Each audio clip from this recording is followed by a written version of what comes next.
സംസ്ഥാന മനുഷ്യാവകാശ കമ്മീഷൻ രൂപീകരിച്ചത് 1998 ഡിസംബർ 11.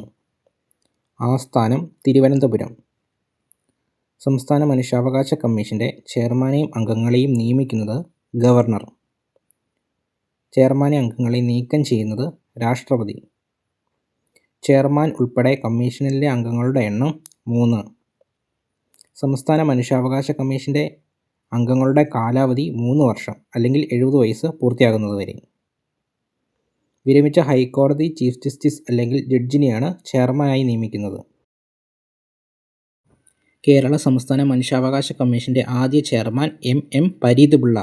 സംസ്ഥാന മനുഷ്യാവകാശ കമ്മീഷൻ്റെ പ്രധാന കാര്യനിർവഹണ ഉദ്യോഗസ്ഥൻ സെക്രട്ടറിയാണ്. സംസ്ഥാന മനുഷ്യാവകാശ കമ്മീഷൻ വാർഷിക റിപ്പോർട്ട് സമർപ്പിക്കുന്നത് സംസ്ഥാന സർക്കാരിനാണ്. സംസ്ഥാന മനുഷ്യാവകാശ കമ്മീഷൻ്റെ നിലവിലെ ചെയർമാൻ അലക്സാണ്ടർ തോമസ്. കേരള മനുഷ്യാവകാശ കമ്മീഷൻ നിലവിൽ വരാൻ കാരണമായ നിയമം protection of human rights act 1993. സംസ്ഥാന മനുഷ്യാവകാശ കമ്മീഷനെ നിയമിക്കുന്ന കമ്മിറ്റിയിലെ അംഗങ്ങൾ മുഖ്യമന്ത്രി, സംസ്ഥാന പ്രതിപക്ഷ നേതാവ്, നിയമസഭാ സ്പീക്കർ, ആഭ്യന്തരമന്ത്രി എന്നിവരാണ്.